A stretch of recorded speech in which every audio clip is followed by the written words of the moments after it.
안녕하세요. 파산관제인 홍현필 변호사입니다. 이번 시간에는 제목은 허위 부실 신청 사례 원인데 이제 사실상 세 번째 시간입니다. 허위 부실 신청하고 성실 신청을 왔다 갔다 하고 있습니다. 그래서 좀 헷갈릴 수도 있지만 사안을 보고 이런 경우는 당연히 좀 문제가 되겠구나. 이런 경우는 잘했구나.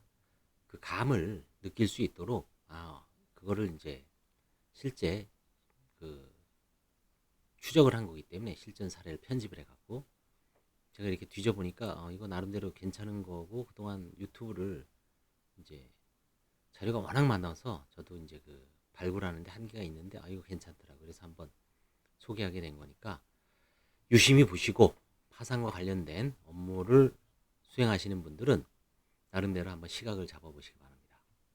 채무자는 68년생 남자입니다. 2008년부터 중고 자동차를 중동, 러시아 등지에 수출하면서 사업 규모를 성장시켰으나 그 과정에서 해외 바이어에게 사기를 당하는 등 수출 대금을 회수하지 못하여 결국 사업 운영 과정에서 사업 자금을 차용한 신보 신용보증기금이 3억 원 채무를 감당하지 못하여 파산에 이르렀고 채권자는 금융기관 6곳으로 채무는 4억 5천만입니다. 4억 5천.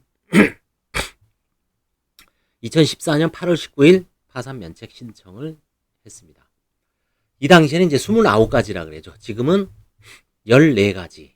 이번에 다시 대법원에서 이제 9월 1일, 2022년 9월 1일부로 변동된 거는 서울의 14종 플러스 한 2가지 정도, 한 15종, 15종일 수도 있고 16종이 될 수도 있습니다. 왜냐하면 있는 사람도 있고 없는 사람도 있기 때문에. 이제 16종이 된 게 여기는 29종이지만 지금 14종에서 16종이라고 얘기하는 건 뭐냐면 근로소득 원천 징수 영수증을 필요한 사람은 내게 되어 있습니다. 근데 실무에서 3.3% 사업자는 근로소득 원천 징수 영수증을 발급받을 수가 없습니다. 그런 분들은 뗄 수가 없죠. 그럴 때는 14종이 되고 아마 공통적으로 활동 비활동 계좌 페이 인포라 그러죠. 정식 용어로는 금융결제원의 계좌 통합 관리 서비스 조회, 그렇죠? 통합 계좌 관리 서비스, 통합 계좌 관리 조회, 여러 가지 명칭이 있습니다만 그게 이제 공식적으로 포함되어 있기 때문에 15종이 되고 그 다음에 16종이 될지 안 될지 15종에 머물지는 아까 그런 3.4% 사업자에 따라 다릅니다. 아무튼 이렇게 서류가 이 당시엔 29가지였습니다. 29가지 서류를 기초로 판단한 결과 사업 실패로 배우자와는 불화 끝에 신청 전인 2014년 4월 10일 4달 전에 이혼하였고 협의 부친 모친 전 배우자 자녀들이 재산관계에서 특별한 흔적은 발견할 수 없었습니다. 이때는 배우자 부모 자녀를 다 내던 시절이었습니다. 근데 다만 파산 신청 직전이 2014년 7월경 8월이니까 한 달 전이죠. 2012년도 그 당시에 새 거죠. 그랜저 승용차 근저당권이 없고 약간 2천만 원 정도 상당을 과거의 동업자이자 사업장을 보태어준 박모 씨에게 대물 변제로 처분권을 위임했습니다. 처분권을 위임받은 채권자 박모 씨는 이를 중고자동차 매매업자에게 이전하여 자신이 채권 5천만 원 중 2천만 원을 회수하고 잔존 채권 3천만 원이 남았으며 채무자는 신청 당시에 채권자 목록에 기재하지 않았습니다. 결국 이거는 허위 채권자 목록 제출이니까 뭡니까? 이것도 면책불허가 사유죠. 일단 편파 변제도 면책불허가 사유지만 이거는 크진 않기 때문에 채무가 크니까 절대적 불이익 처분인데 이건 약간 상대적인 불이익 처분이기 때문에 면책불허가 사유까지는 안 돼도 일단 채권자 목록에 고의적으로 기재하지 않았 행위, 이게 면책불허가 사유입니다. 아무튼 부실 허위 신청서를 어떻게 썼는지 한번 분석을 해보겠습니다. 진술서 양식 1-2 본인이 현재까지 생활상 이건 똑같죠. 다음과 같습니다. 1. 채무의 지급이 곤란할 정도로 경제 사정이 어려워진 이후에 일부 채권자에게만 변제한 경험 있음 없음. 이거는 사실은 기대하기 곤란하죠. 이거 자기가 자백하라는 얘기인데 그쵸? 참 이렇게 해놓고 자백하라는 얘기입니다. 이게. 그래서 대부분 슬쩍 없음이라고 씁니다. 있어도. 판사가 발견하라. 관제인이 알아서 발견하라는 얘기죠. 그래도 늦지 않는다는 얘기죠. 그때 면책 받을 수도 있고 관제인이나 판사가 발견 못하면 넘어갈 수도 있고 어쩔 수가 없죠. 이 기재가 아니라 기재란에 늘 그렇듯이 없음이라고 표시하죠. 제3채권자와 지급 방법에 대해 교섭한 사항이 없음. 근데 위에서 봤지만 있었죠. 박모 씨에게. 야, 그랜저 가져가. 2천이니까 퉁치자. 그쵸? 진술서에 이제 뭐 최종 학력 쓰고, 그쵸? 쭉 씁니다. 서비스 주반기. 없음. 주로 없음이라고 동그라미 치죠. 없음. 없음. 사업 경영의 파탄. 경영사정 악화. 여기까지 맞아요. 불가능한 시점은 2013년 6월 30일로 기재했습니다. 파탄 원인에 대한 진술서를 읽어보면 다음과 같이 열심히 살다가 경제 환경의 변화로 사업이 기울어진 불운한 채무자인 것은 맞는 것 같아요. 무슨 뭐 방만하게 경영을 하고 낭비를 하고 도박을 하고 그쵸? 뭐 음주 가무에 이런 건 아닌 것 같아요. 특히 자동차 처분 행위는 진술서에서 기재했지만 강제로 가져갔다는 진술은 허위 진술이죠. 친구죠.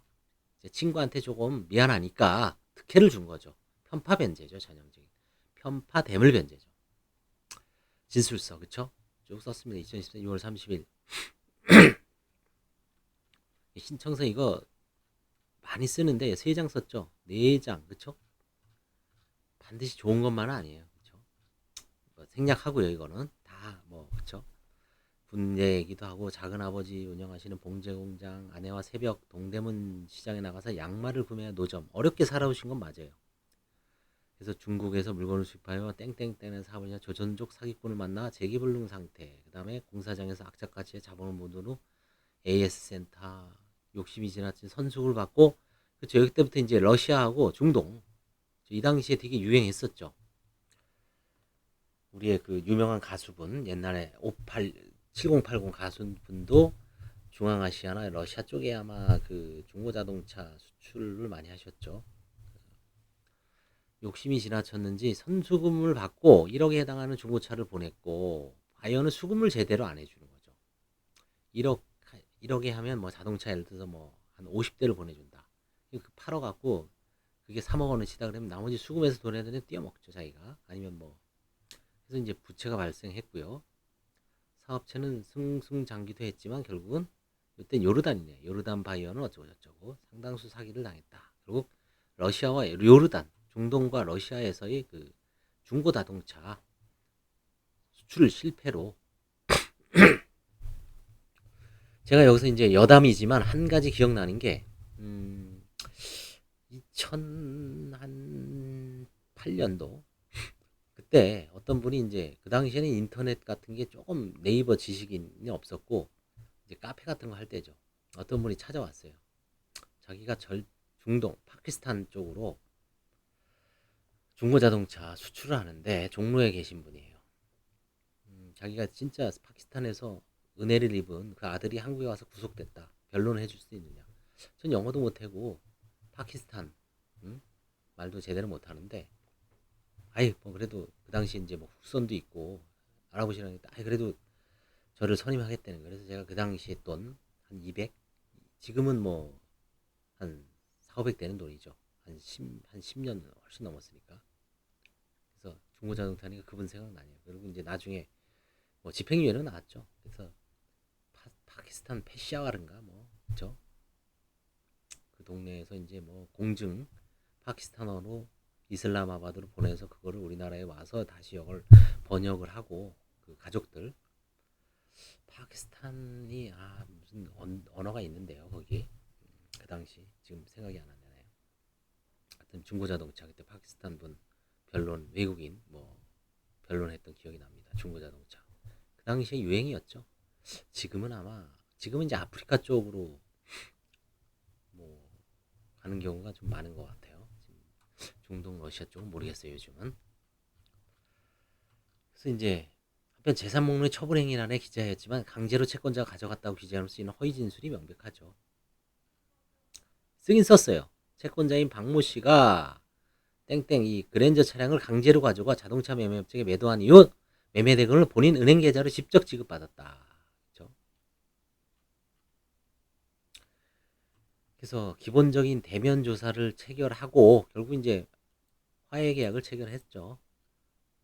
그렇죠? 러시아 중동에 수출하면서 사업이 거꾸로졌다. 부친 모친 딸 18살. 그 다음에 국민카드 뭐 대략 4억 5천. 그때나 지금이나 이건 똑같습니다. 사실 뼈대가 변할 수가 없어요. 이거는 이거는 뭐 아마 수십 년 지나도 마찬가지일 거예요. 아무리 저 AI가 나와도 이거 아마 이건 조사할 거예요. 이거는 이런 경우. 귀하는 보험 해약금이 얼마 있습니까? 121만 원 맞습니까? 이제 삼성생명 미리 조회하고 너 맞냐? 맞을 것 같습니다. 뭐 이렇게 얘기하겠죠. 저 이게 이제 자동차죠. 이분이 아무래도 중고 자동차를 쭉 하다 보니까 뭐 중고 자동차를 많이 사고 팔았어요. 그렇죠? 이거 이제 동업자이자 채권자인 박모 씨에게 때려 넘긴 거죠. 그래서 이제 파산 직전 매각한 차량에 대한 편파 변제 부인 청구, 화해계약 체결하죠. 이거 대부분. 채무자는 2014년 7월 자신이 소유한 34어 땡땡땡땡 2012 그랜저 차량을 과거의 동업자이자 채권자 목록에서 누락했어요. 대물 변제했습니다. 채무자의 금융거래 내역서를 살펴본 결과 과거부터 현재까지 수년 동안 입출금이 저장된 것으로 잘못 썼네요. 기장이죠. 기장된 것으로 보아 수시로 돈을 빌리거나 갚으면서 사업관계를 유지한 걸로 봐야 돼요. 파산 직전 5천만 원의 채무가 있었으나 위 차량은 2천만 원을 평가해 매각권을 넘겨주고 위 차량은 중고업자를 통하여 타인에게 소유권이 이전되고 이 박모 씨의 잔존 채무는 3천만 원이라고 주장하고 기재 안 했습니다. 그래서 채무자를 통하여 상대방을 소환하여 2014년 11월 20일 금 1200만 원. 이 사람은 뭐 그래도 800 얻었죠. 어떻게 하겠어요. 800 정도 깎아주고 해야 화해계약을 체결을 되죠. 조정이죠. 일종의 사적 조정. 뭐 법원에 물론 허가를 받습니다. 관제인 재량이 높죠. 관제인이 뭐 1500을 목표로 할 수도 있고 1000으로 봐줄 수도 있고 800으로 할 수도 있습니다. 다만 적정한 금액이 참 어렵습니다. 채권자도 만족을 해야 되고 판사가 보기에도 야 이거 너무 깎아준 거 아니냐 이런 느낌이 나도 참 좀 뭐 판사님이 옛날엔 그랬어요. 한 10몇 년 전에는 일부 판사는 야 이거 올려라 너무 봐준 거 아니냐 일일이 다 요즘은 그렇지는 않죠. 그래서 이제 관제인이 적절하게 이제 알아서 눈치껏 잘 해야죠. 그래서 이 차량 외에도 4대 아까 있었죠. 베르나부터 이거는 다 넘어갑니다. 소액이죠. 그다음에 모친 어머니가 주택이 있어요. 2010년 이게 2014년 사건인데 2010년에 어머니가 취득해요. 근데 이제 타고 올라가는 거죠 이때. 모친은 주택 취득 전 95년경 이미 다른 주택을 보유하고 있었죠. 그럼 결국은 기존 주택을 갈아타는 거죠. 그렇죠? 우리나라 사람들 뭐 부동산 있으신 분들은 많이 갈아타죠. 그렇죠? 뭐 빌라에서 아파트에서 30평에서 40평, 40평에서 50평, 그다음에 뭐 더 좋은 아파트 뭐 이렇게 그게 그리고 이 취득 시기가 채무자가 나이 27세입니다. 이게 이제 흔히 말하면 이런 식으로 이제 변소를 잘 해야 돼요. 미리 해놓으면 좋죠. 신청 대리인들도 아 이거 딱 해서 어머니 거는 원래 이런 시점을 참 미리 하기가 힘들죠. 왜냐하면 바쁘기도 하고 굳이 괜히 또 쓸데없는 얘기했다가 꼬투리 잡혀갖고 관제인한테 또 뭔가 트집 잡히는 게 아닌가, 그쵸? 뭐 그럴 필요는 없습니다. 사실 좀 할 거는 하는 게 좋은데 워낙 사건이 많고 그쵸? 다른 거 준비할 게 많다 보니까 이렇게 이제 알짜배기 있는 이런 내용 왜냐면 서류 준비하고 무슨 진술서 받고 칸 채우고 채권자 목록 작성하고 채권자 목록 또 빠진 게 아닌가 뭐 또 조회하고 어디 저 심부름센터 뭐 파랑세라 같은 이런 저 대행업체 또 맡기고 하다 보면 그거 다 하다 보면 막 파산 사건 하나 내는데 응? 뭐 2주 3주 걸릴 수가 있어요. 그러다 보면 이런 야 이거 뭐 나중에 관제인이 보정하면 하지 그쵸? 보정하면 하지. 이제 관제인이 또 알아서 이렇게 미리 판사가 볼 수 있게끔 이렇게 딱 하면 좋죠. 근데 뭐 그래서 결국은 이제 채무자가 중고차 수출 사업이 2008년이고 이때는 27세입니다. 수출 환경 루브라 폭락. 당시 루브라도 또 지금도 또 뭐 루브라는 이랬군요. 수출 전면 중단. 모친 수요로 보유 중인 주택은 모친이 고유 재산을 판단돼. 저 루브라가 예를 들어서 1달러에 100루블이었는데 1달러에 200루블이면 0.5달러가 되는 거죠. 한 대 팔아도. 그럼 자기는 완전히 손해를 보죠. 그 정도 이 루브라 폭락이 엄청난 거죠. 그 당시에 이 수출하신 분들은 모친 수요를 보유 중인 주택은 모친이 고유 재산으로 판단되고요. 그래서 평가 최종적으로 이런 사건이 무지 많습니다. 착오로 진술했다라고 진술서에는 차량 처분 사실을 시인하고 재산 목록의 처분 행위란에는 기재하였으므로, 그러니까 이게 진술서를 잘못 쓴 거죠.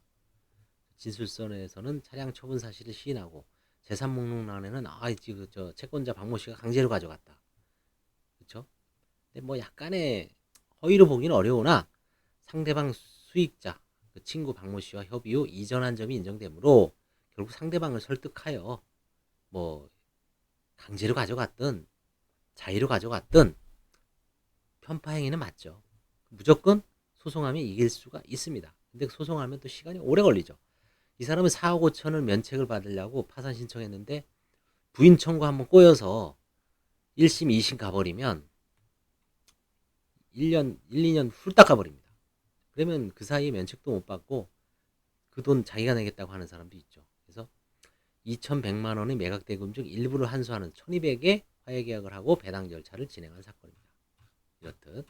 그러니까 결국은 진술서를 약간의 이제 비튼 거죠. 완전한 허위라고 보기는 어렵지만 진술서를 비틀고 재산 목록을 허위로 기재한 사안이라고 볼 수 있습니다. 감사합니다.